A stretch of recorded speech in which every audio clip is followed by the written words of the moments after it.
Okay, and so today we're um, talking to interesting people again. And today I want to talk with Tom. And the thing we're talking about today is connection. And the reason we're doing that is I think we all need to connect, but I think we overthink it, or maybe we're thinking it, but we're not quite sure tactically or strategically how to do it. And I've kind of tracked with Tom for a while, and I kind of watch him from a distance. And he's off in the woods of Minnesota, but I've been very impressed with how he connects. And so I thought him and I could kind of go back and forth on that today and see if we can come to any watershed moments here. So Tom, tell us a little bit about who you are and what you do, and then let's jump into the conversation, huh? Yeah. Not to make it too long, I spent a lot of time in corporate America doing stuff like that. And in 2008, when everybody got laid off, I was one of them, kind of fumbling around trying to find my way. And I've got a lot of other interests, musician and actor and into art and stuff like that. But stumbled across coaching, and it kind of fell into my lap. I'm like, this is me. So I've been working on it since then, and I've been struggling. I don't have the flourishing business that I want to have, but I've come close where the business has been so down. It's like, am I even doing it anymore? But I need to keep going. So I'm persevering and staying with it. But yeah, that's kind of the long and short of it. So I'm back into the building up phase and feeling really positive and optimistic. And just some really cool things happened today that I'm feeling really energized about. So I'm really glad to be here. Okay, So good. And another part of your work that I know of is that you do speak to people in the prisons, correct? Yeah. I volunteer with an organization called the Alternatives to Violence Project, and we have 3 different workshops that we put on in prison. They're 2.5-day workshops, so I spend a lot of time behind bars. At least I did before COVID. So I'm And I trying was to get thinking, back behind bars, but in my mind, it's like if you can connect there, you connect anywhere. And your full name is Tom Maher, and the last name is spelled Maher, correct? correct. So Ma like your Yeah. mother, and her like your mother. If you think of your mother, you won't forget it. Ma her. So Yeah, and we'll make sure we'll have your LinkedIn in the description and all that kind of stuff, so people can connect sure. with you. Yep, definitely. When it comes to connection, and I know we kind of went back and forth this the other day, but there are, what would you say, there's like 3 main things that you want to think of in connecting with people? It was funny you should say that, because I was reflecting on that about an hour or two ago, and I kind of went, oh, the most important thing I totally didn't even think of, because it's just so natural to me and I'm so inclined to it. But I think the most important thing is listening. And I get lots of Oh, comments that I'm a very good listener. And listening is huge. It's just huge. And it's, I mean, in my coach training, we actually had classes and sections on training us how to listen. Because when you think about it, how many people other than like coaches have been actually trained how to listen? Most people have never been trained on how to listen. So my coach school recognizes 3 different levels of listening. I've heard other people say there's 4 or 5, but 3 just really works well for me. And just becoming a really good listener is like the main thing. And then the next part is, if you can do listening. So I think about 3 other parts, and they're really all on you. The next one is authenticity. How much authenticity can you bring to the conversation, and being there, being present with another person? And with authenticity kind of goes hand in hand the next step, which is vulnerability. You can be authentic all day long, which is great, but can you step into that vulnerable space? And like when I'm working in prison, one of the things that we talk about is, because I work with facilitators, our facilitation team is half of us are from the outside and half of us are prisoners on the inside. So they get to see a mixed team of prisoners and people who aren't incarcerated leading the workshop. And one of the things we talk about is, people in the workshop, they'll never go further than the facilitators are willing to go. So they won't be any more vulnerable than we will be. So the more vulnerable we can be and more authentic we can be, that gives everyone else in the room permission to be that vulnerable too. So listening is huge, authenticity is huge, and then vulnerability is the third part. And then the fourth part, I think it's a tool that works for me, and I don't know if it's required for everybody, but it's in my toolkit and I pull it out all the time, is humor.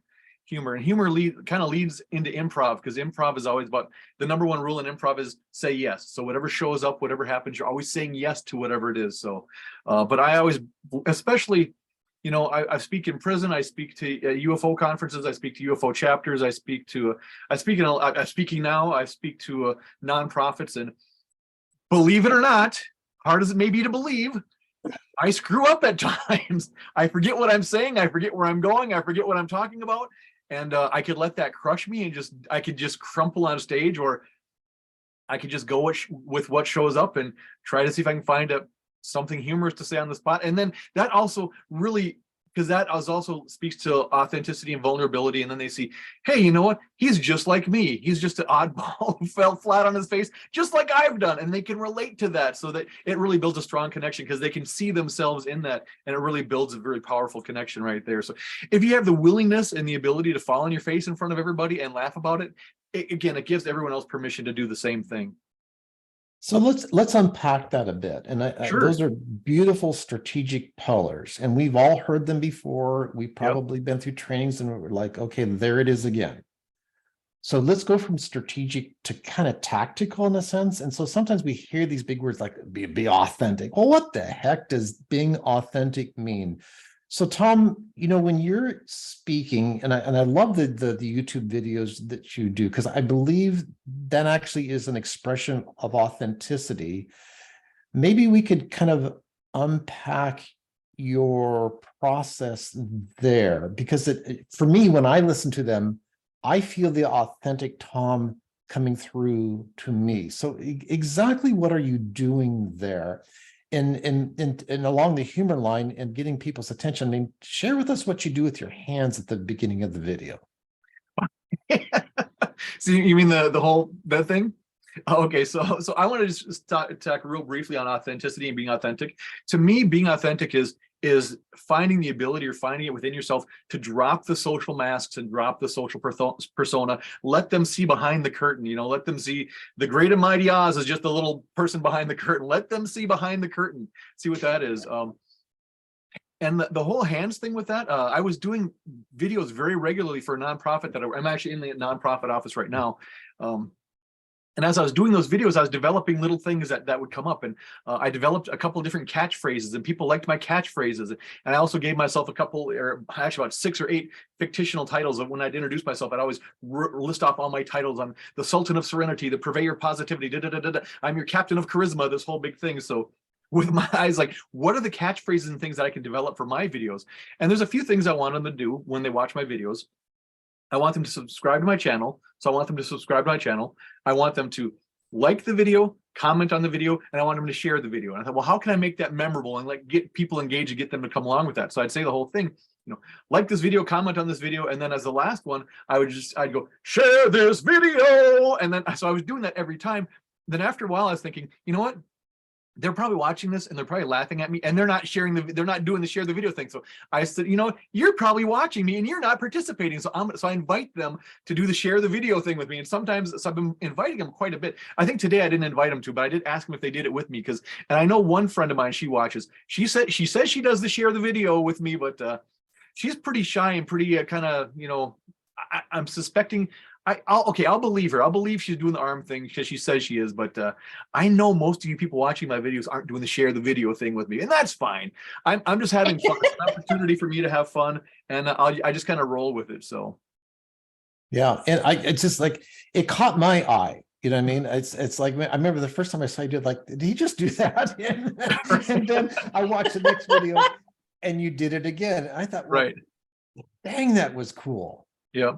Well, and when I did the videos for the nonprofit here, I had 2 catchphrases that I used. And I'd say them, sometimes only once, sometimes multiple times, depending on what I was talking about.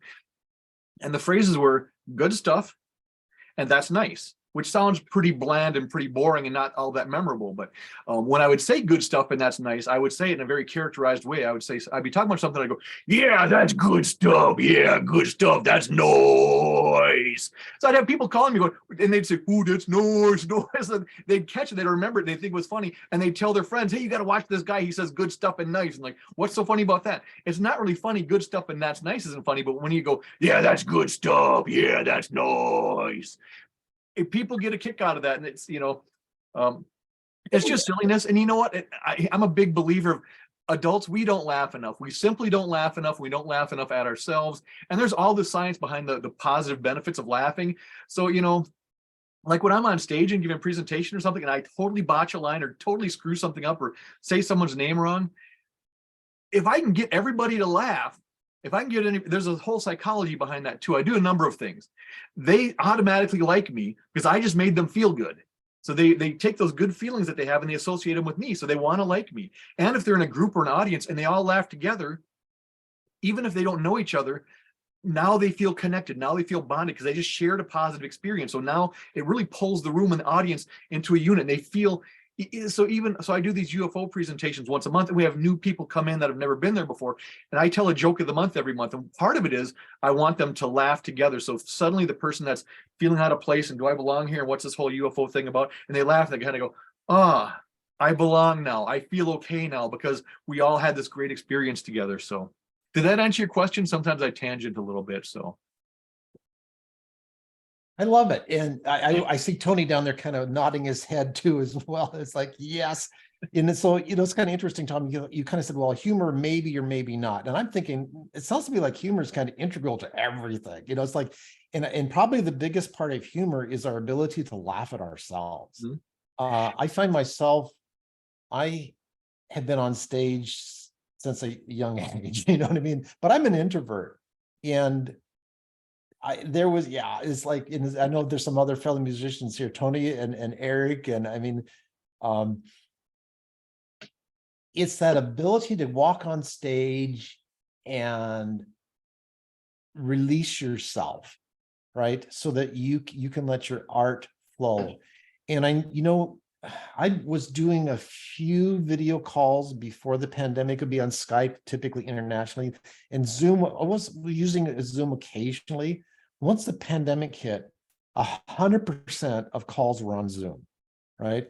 And where I love phone calls. I just relish phone calls, but nowadays it's Zoom. And so I had to get over this. And I think we're all there, right? It's like someone's like, oh, I don't like being on Zoom, but I had to say to myself, I love being on Zoom and I love how goofy I look, right? Because sometimes I would watch a replay and I go, oh God, did my face do that? Really?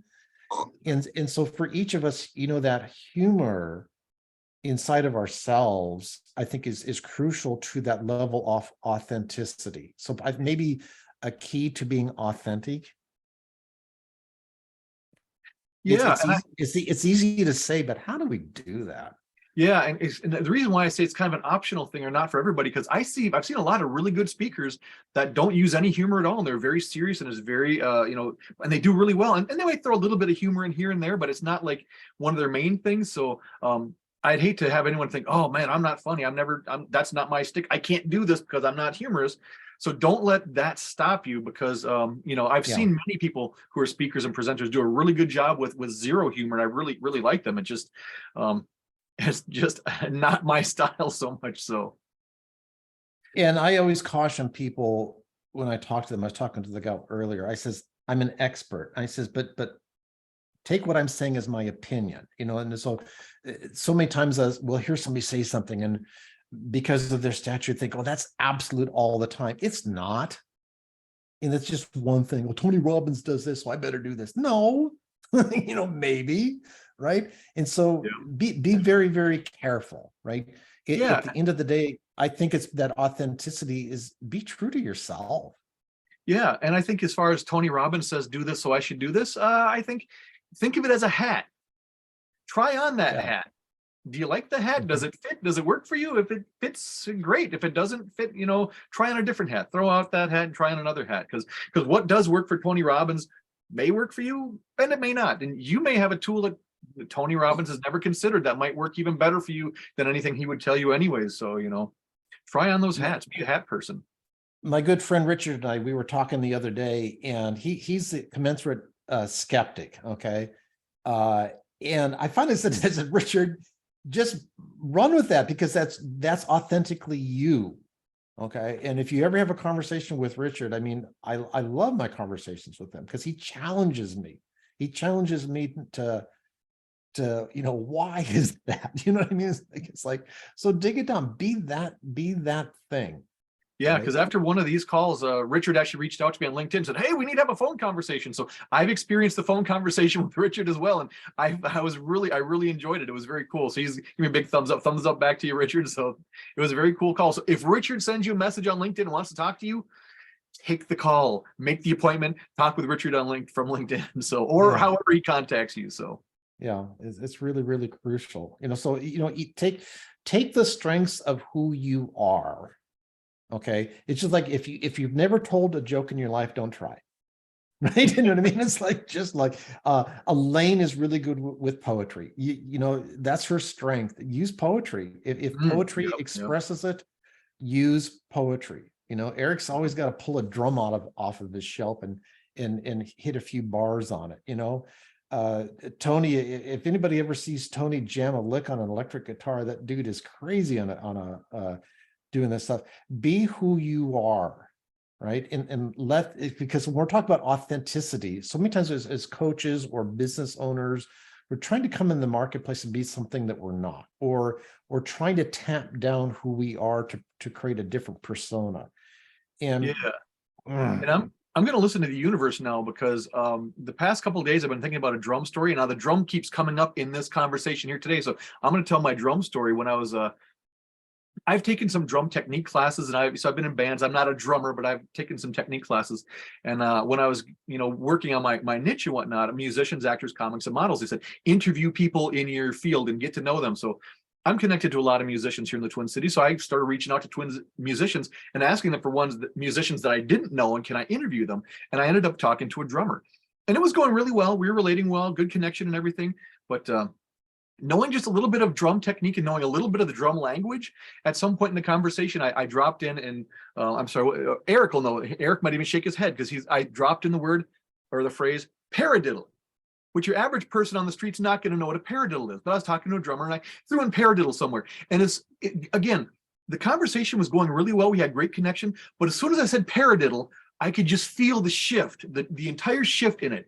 And it just brought everything to a deeper level, because he kind of went, he understands me. He's speaking my language. Again, I'm not a drummer. I know some drum techniques in that, but just throwing out that one little word, paradiddle, and Eric laughed when I said paradiddle, and laughed and nodded his head, because he knows what a paradiddle is.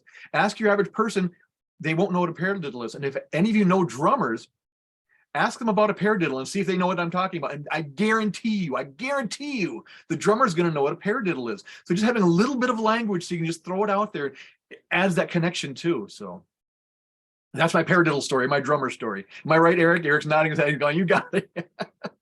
So let's put another word next to connection. And let's put the word bridge. Okay. And I often use this. So I think connection or bridge. So ultimately, when you're speaking to the marketplace, when you're speaking to the broader marketplace, say you're posting on social media. So say you're talking to a potential client, even a current client, it's still connection. And what we're doing is we're building those bridges, right? We're building bridges with each other, right? We're finding those things that connect us with people. So find the things that are truly you, right? Yep. Project them to the world, and pay attention to what you naturally attract. Mm-hmm. I'm going to say that again. Be who you are. Find those things that are you. Project them to the world. And then pay attention to what you attract. Now, maybe you attract what you don't want to attract. Okay? I know that's scaring me, because I'm going, so do I attract UFO nuts and prison inmates? Is that what am I in danger here of being either abducted or in prison? I don't know. So Tom, maybe what it can be is, listen off to the side, right? I know it's shocking. I attract a lot of musicians. I attract a lot of parents. I'm a dad. I attract a lot of people with children. I attract a lot of people with pets. Right?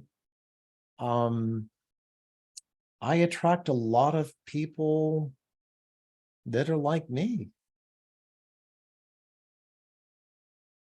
So when you look in the mirror, is this helping anybody out? When you look in the mirror, be honest with yourself. Who are you? Okay. Now, be impressed and not depressed. Go for it. before you continue, can I throw out a challenge to everyone? You can. Okay. You're So going here's to. the challenge for everyone. So Donald's saying, look in the mirror and who do you see there? So I want everyone to look in the mirror you don't have to do it now. When you get a chance sometime today or sometime tomorrow, look in the mirror, look yourself right in the eye and say to yourself, yeah, that's good stuff. Yeah, that's nice. And tell yourself that's good stuff and that's nice. And you might laugh, but get in the habit of telling yourself that what you see in the mirror is good stuff and that's nice, because it really is. It's good stuff and it's nice because it's you and it's authentically you. So tell yourself that that's good stuff and that's nice. You don't have to say it exactly like I do, but tell yourself that what you see in the mirror is good stuff and that it's nice. So. And because it's so easy for us not to do that. It's like when I go to the gym and work out and I'm in the locker room. And if you've ever been in a locker room, and when I go, there's more mature men in the locker room. We look terrible naked. I mean, full disclosure. I mean, I look around and go, oh my gosh, and then I sit there for a moment and go, wait a minute, that's me too. And then I look in the mirror like, oh no, okay. But then I have to stop but then it's that momentary thing, right? And then stop myself. And then I have to wait to say, no, look back in the mirror. And I have to go, no, dang it, I look pretty good, right? And so it is truly changing what you say to yourself. So when the tendency is to say, stop, take a breath and turn that around and say it in the positive, right? Yeah, and really, when you're standing in front of a full length mirror and you're completely naked, that's the authentic you. I mean, that's the authentic, and it's the vulnerable you. And ask yourself, can I accept the authentic and the vulnerable me standing in front of a full length mirror in the nude? Can I accept the authentic and the vulnerable me? And if your answer is no, there's something for you to work on. Yeah. Then you change the question. How can I accept the authentic and vulnerable me? How can I accept that person that I'm seeing in the mirror?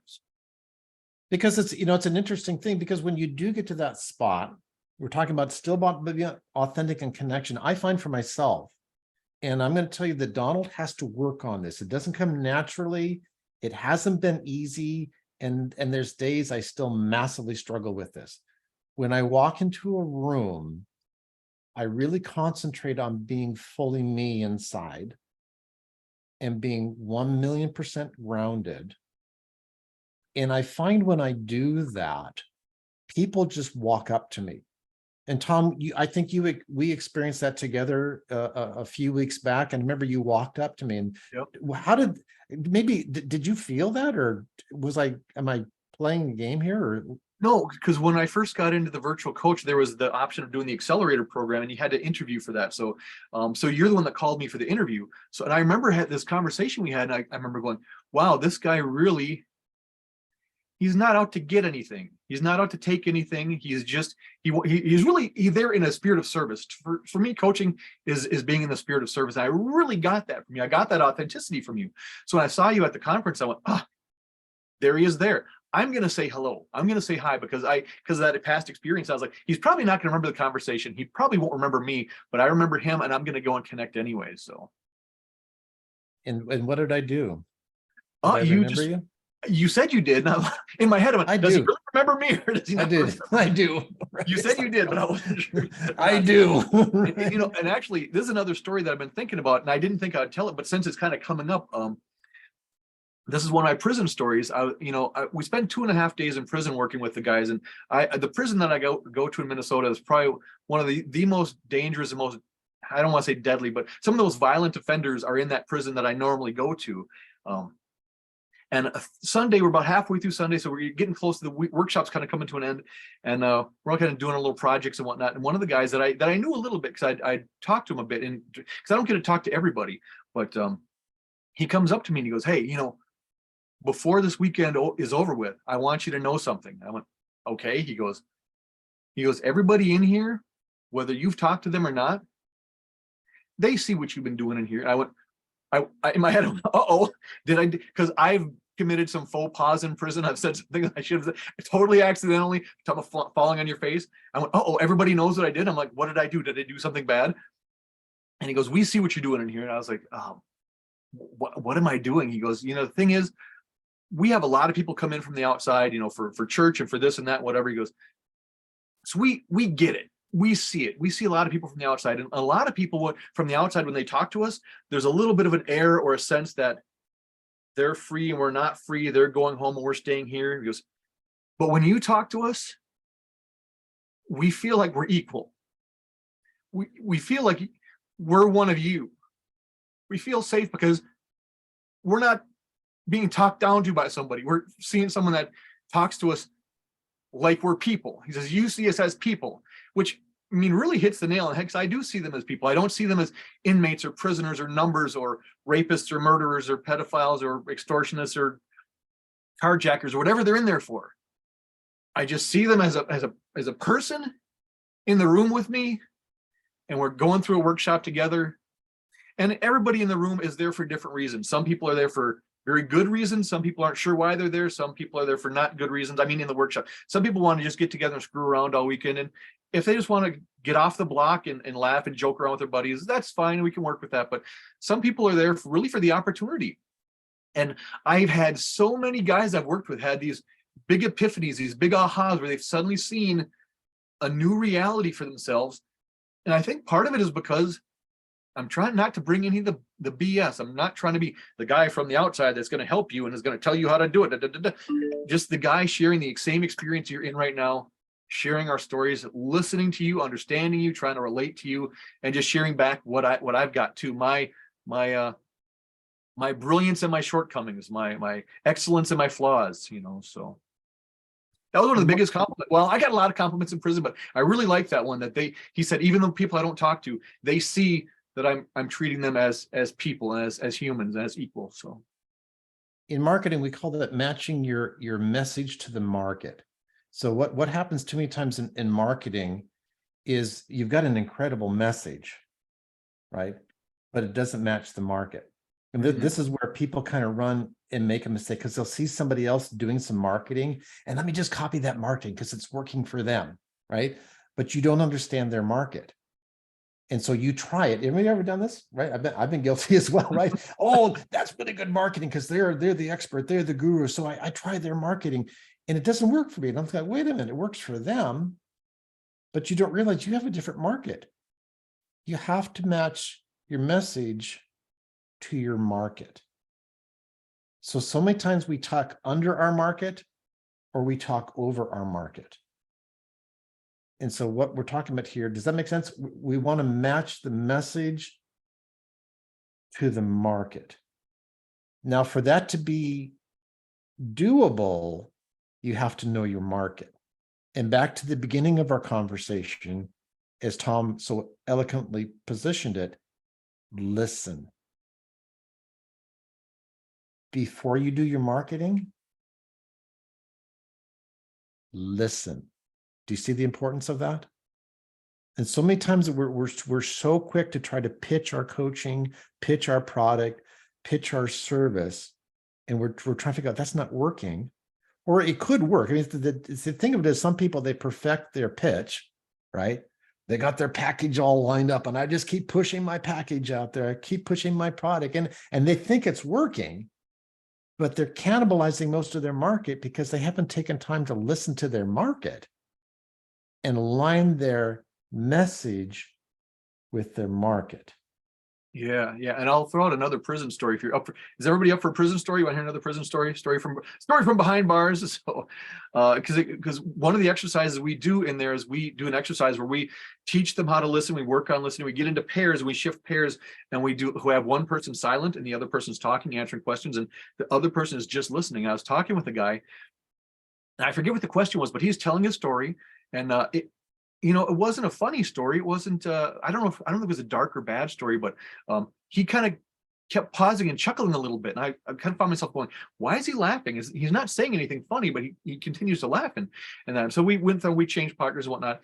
And I was talking to him later, and I said, can I ask you something? I said, yeah. I said, well, we were talking back there. I said, you were telling your story, and I was listening, and you kind of stopped every once in a while. I started laughing and chuckling, and I couldn't figure out what was funny. He said, what was so funny? He goes, well, it was you. And I was like, what did I wasn't even saying anything. What did I do? He goes, every time I said something, you were looking at me and you were nodding, and he goes, you were really listening to me, and which is cool. But he goes,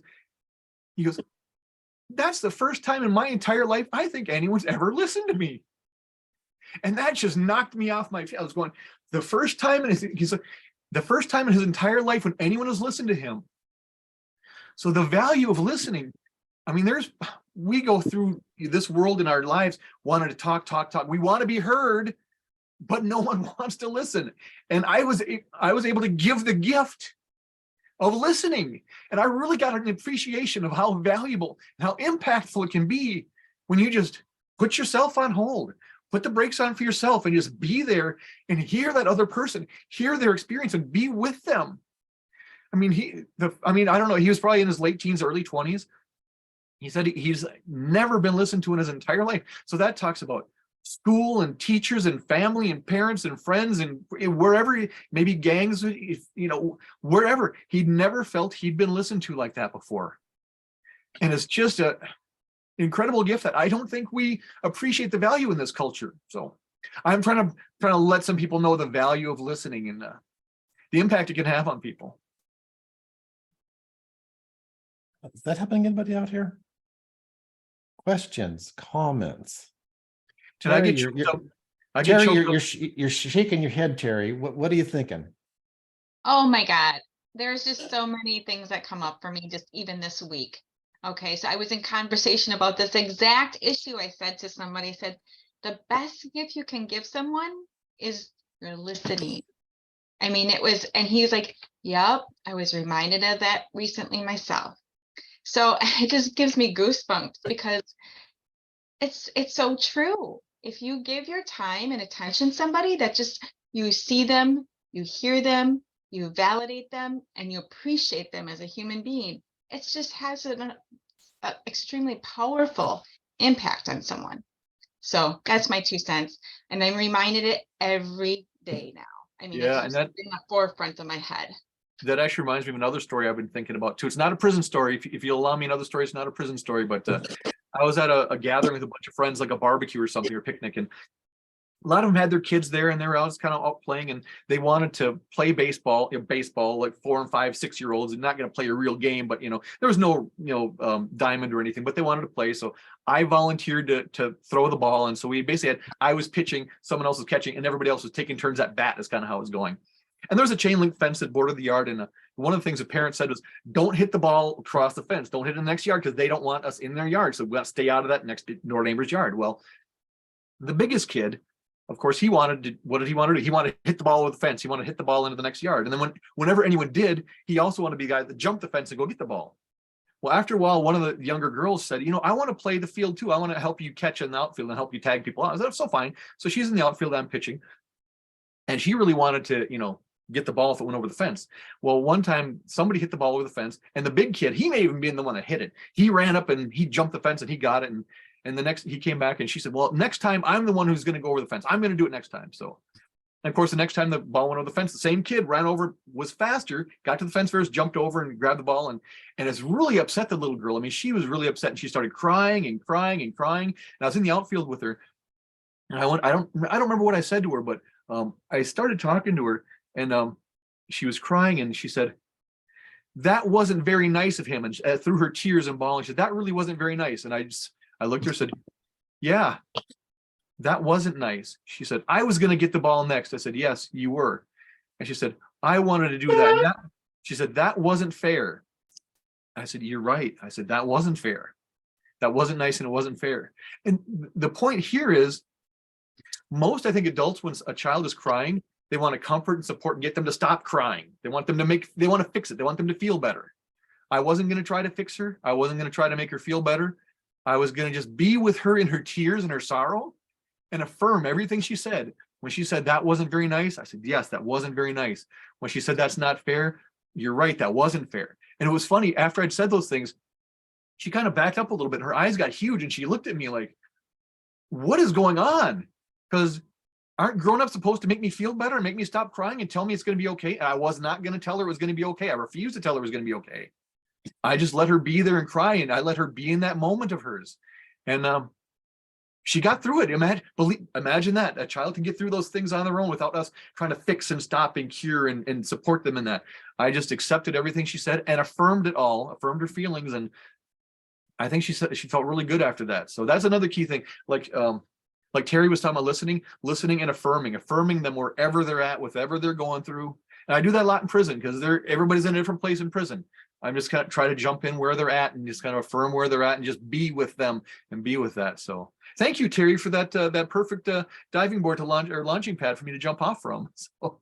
You're welcome. We have so much in common. It's unbelievable. But you spend a lot of time in prison too? Well, I just met a lady at the gym a few weeks ago who was a volunteer at the prison for over 27 years, had this amazing conversation with her because I asked her, I'm like, oh, that had to have quite an impact on you. And she said, you won't believe it. And she just kind of shared, and we were just talking about humanity and the value of listening. And now she was telling me she's a caregiver for another volunteer who worked there at the prison too, who has Alzheimer's, but that's a whole different thing. But it was just like, it's just so amazing. And now I meet you today. So thank you for being here. Oh, very happy to do it.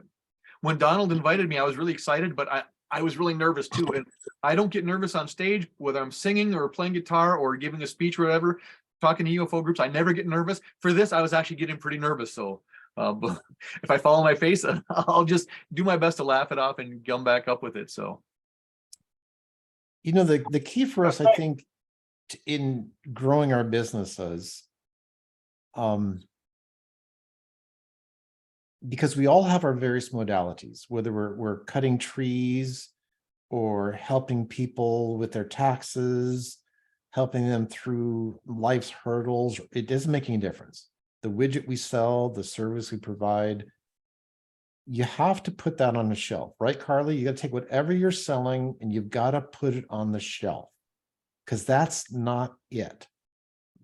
Okay. We too many times we're thinking, how do I sell my coaching? How do I sell this widget? How do I sell my service? That's the wrong question you should be running in your mind. What you should be running in your mind is, how do I connect? How do I present myself authentically? How do I look in the mirror and laugh at myself so that I can feel comfortable with others laughing at me and with me? How do I find those other parts of my life that I can share that will create the bridge?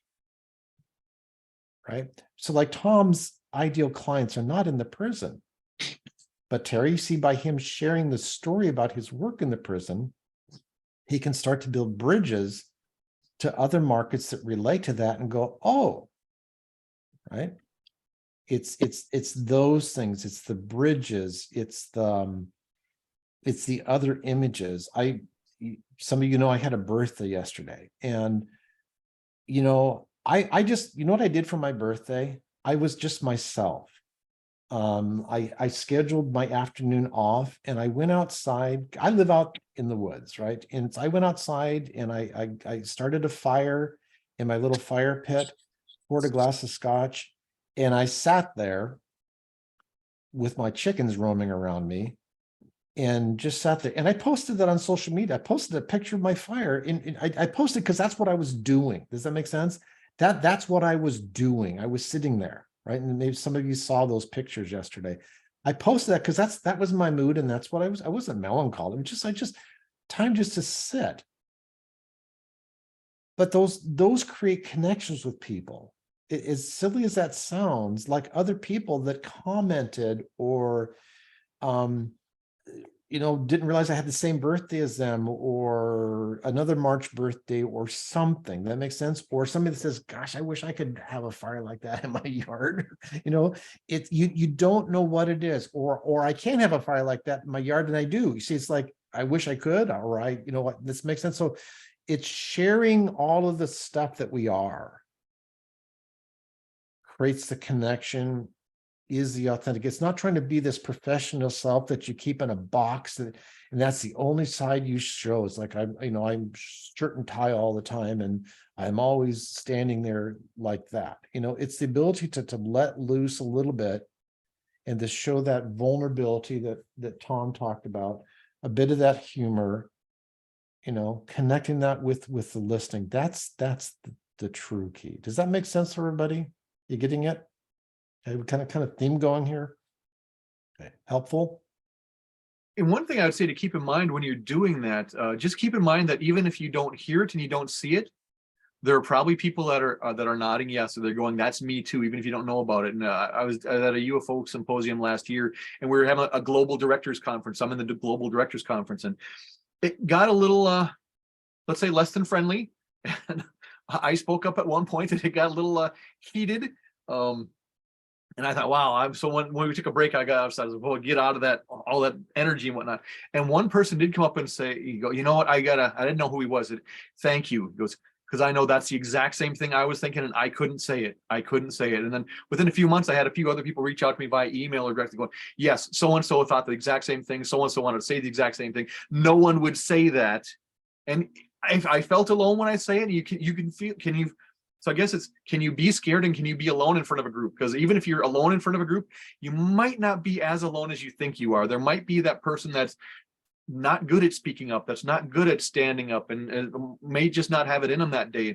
You may, again, you give them permission to do that, and you show them that it's something that is a possibility for them. So excellent. Thank you, Tom. It was a very good conversation today, and looking forward to many, many more. cool. Absolutely.